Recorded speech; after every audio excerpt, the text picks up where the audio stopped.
अगर आप एक बैंकिंग एस्पिरेंट हो तो आपको पता होना चाहिए कि मॉक्स कितना इंपॉर्टेंट रोल प्ले करती है आपके प्रिपरेशन जर्नी में to help you attain your गोल.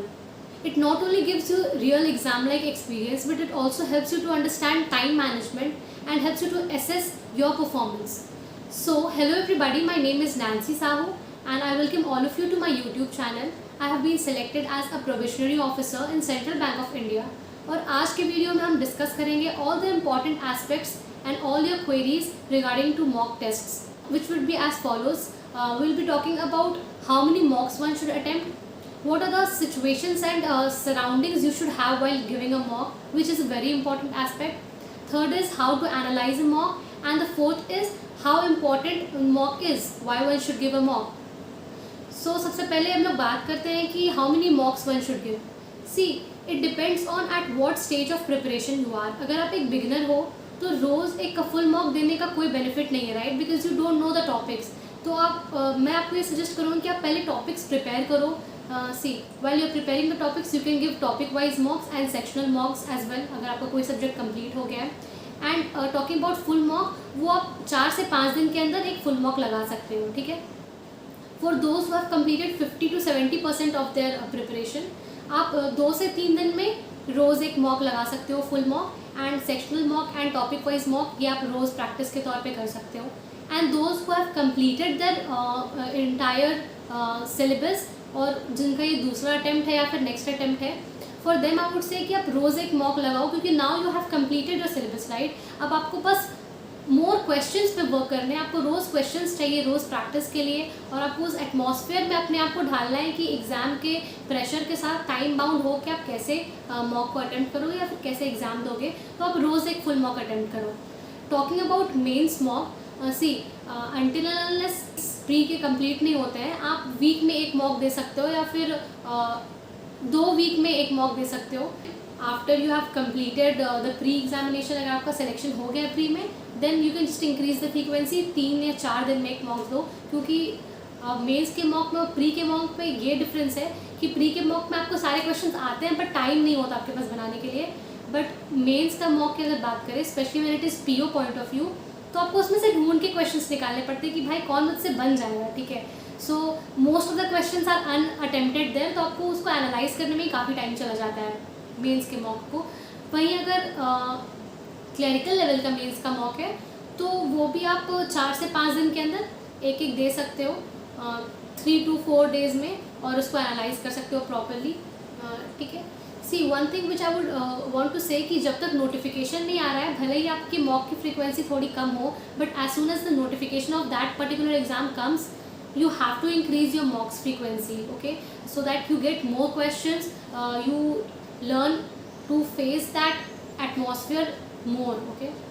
अब हम लोग बात करते हैं दूसरे एस्पेक्ट के बारे में, that is surrounding what you need to have while giving mocks. See ये बहुत इंपॉर्टेंट है. This I hadn't understood before, but when I understood it completely changed my perspective of seeing mock. सबसे पहली बात ये है कि मॉक्स आपको एग्ज़ाम की फीलिंग देती है, राइट. तो आपको अपने एटमॉस्फेयर को भी वैसा बनाना पड़ेगा कि आपको फील हो कि आप एग्ज़ाम दे रहे हो. वो 1 घंटे बिना एग्ज़ाम को पॉज किए, बिना चीटिंग किए और बिना किसी से बात किए वो 1 घंटे आपको निकालने हैं. That 1 hour should be completely yours. आप अपने घर पे वो कह दो कि प्लीज़ कोई डिस्टर्ब ना करे, turn your phone off, put it away, DND mode on कर लो, do whatever it takes, but that 1 hour should be completely dedicated into your mocks, or whatever, if you are giving a mains mock, that those 3 hours should be completely dedicated to your mocks. और हाँ, cheating मत करना. I did one thing, मैं pause कर देती थी कभी कभी और जाके आंसर्स देख लेती थी. भाई ये स्कूल नहीं चल रहा है, you are fighting with no one but with yourself, you have to excel, right. तो ये चीज़ प्लीज़ कभी मत करना, because this will give you no gain. Percentile बढ़ जाएंगे बट एक्चुअल में आपने कुछ सीखा नहीं होगा, राइट. अगर वो चीज़ गलत होती, नहीं बनाते आप, तो आप उससे ज़्यादा सीख पाते हैं. Okay, talking about the next aspect is, see, I'm not telling you to purchase anything, okay, but if you have a desktop or a laptop, then I would say कि please आप उस पर मॉक देना. Earlier when I started giving mocks, मैं phone पे देती थी, मैं उस पर comfortable हो गया, and I was not willing to switch, although I had a laptop. But when I switched to laptop, I understood the importance कि वो बहुत ही like एक्चुअल में एग्जाम लाइक फीलिंग आप उसी से ले पा रहे हो, क्योंकि फ़ोन में स्क्रीन छोटी होती है, पूरा क्वेश्चन डिस्प्ले नहीं होता, तो आपको काफ़ी स्क्रॉल करना पड़ता है and stuff. And when it comes to actual exam आप ऐसे फिंगर से तो स्क्रॉल नहीं कर सकते, and neither the mouse scroller works, तो आपको वहाँ पे ड्रैग करके उस बटन को ड्रैग करना है। तो ये सब आपको मॉक देने पे पता चलेगा, ये डिफरेंस तभी पता चलेगा। I am not telling to purchase it, please if you have it then please give it on a laptop, okay, that would give you a better experience. Another thing is एक table chair setup रखो, ठीक है। Even if you are giving on your bed, put a bed table and then give an exam on it. ऐसे नहीं कि late कर दे रहे हैं, बैठ के दे रहे हैं, आपको ना वो इतनी देर घंटे बैठने की बिना डिस्टर्ब हुए, ये चीज़ की भी आदत डालनी बहुत ज़रूरी है। So these are all the things you have to keep in mind while you are giving a mock, your surrounding, how it should be and what should your atmosphere be. अब बात करते हैं तीसरे एस्पेक्ट के बारे में, that is analysis. See, mock analyse करना mock देने से भी ज़्यादा इंपॉर्टेंट है। I am saying this because अगर आप मॉक दे दोगे, आप उसको एनालाइज नहीं करोगे, it will be of no use, literally no use. आपको रिग्रेट फील होना चाहिए अगर आपने मॉक दिया है और आपको एनालाइज नहीं किया है। जब तक आप उसको एनालाइज ना करो, वो रिग्रेशन आपके अंदर रहना चाहिए कि मैंने नहीं किया है analyse, it is of no use, मैंने 1 घंटे अपने बर्बाद कर दिए बस ऐसे ही। सो सी, फॉर मी मुझे थोड़ा टाइम लगता था। 1 घंटे के मॉक अगर मैं एनालाइज करती थी तो मुझे लाइक फॉर प्री मॉक्स अगर मैं एनालाइज करती तो मुझे 1-1.5 घंटे लग जाते थे, क्योंकि मैं क्वेश्चंस भी नोट करती थी, okay. So maybe it will take time but that time will be बहुत ज़्यादा fruitful, you can just trust me on this, okay. See, so how to analyse a mock, I will be telling you. सबसे पहले वो questions जो आपने गलत किए, ठीक है, these are the most danger questions, a red flag. I am saying this क्योंकि आपको ये चीज़ लगती थी कि ये सही है, बट इवेंचुअली वो चीज़ गलत हो गई। सो आपके कॉन्सेप्ट में कहीं ना कहीं कुछ दिक्कत है कि आपको लग तो रहा है कि वो सही है बट एक्चुअली में वो गलत है, right. So first focus on those question.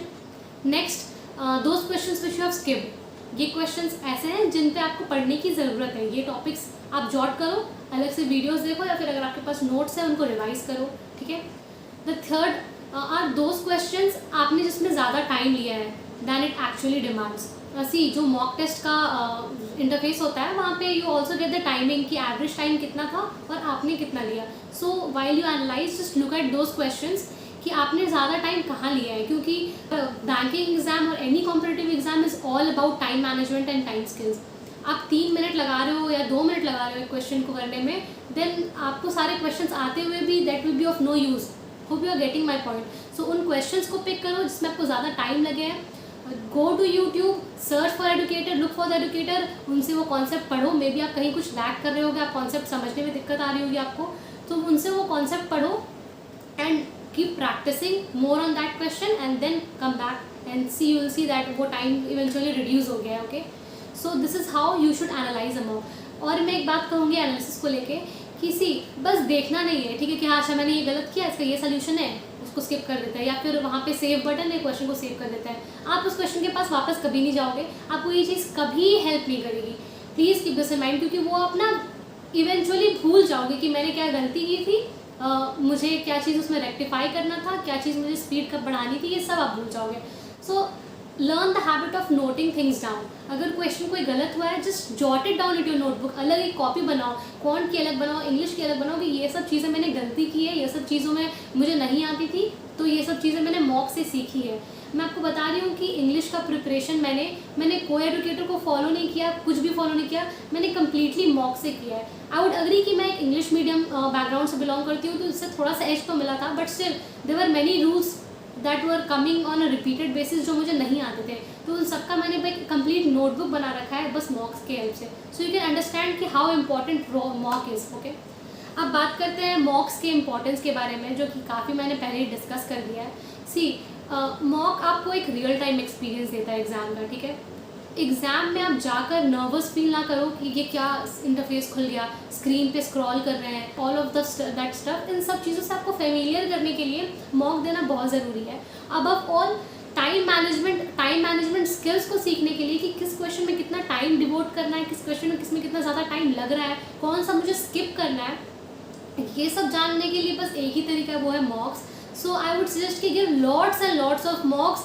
जितने मॉक्स आप दे पाओ एग्जाम से पहले, दैट वुड बी ग्रेट। आपको वो कहीं ना कहीं हेल्प करेगी, it will not go waste at all. You can trust me on this, okay guys, क्योंकि मैं अपने एक्सपीरियंस से बता रही हूँ। So hope that I have addressed every query regarding everything related to mock. अगर फिर भी आपको कुछ जानना हो तो you can just comment in the comment section below. I will address all of them.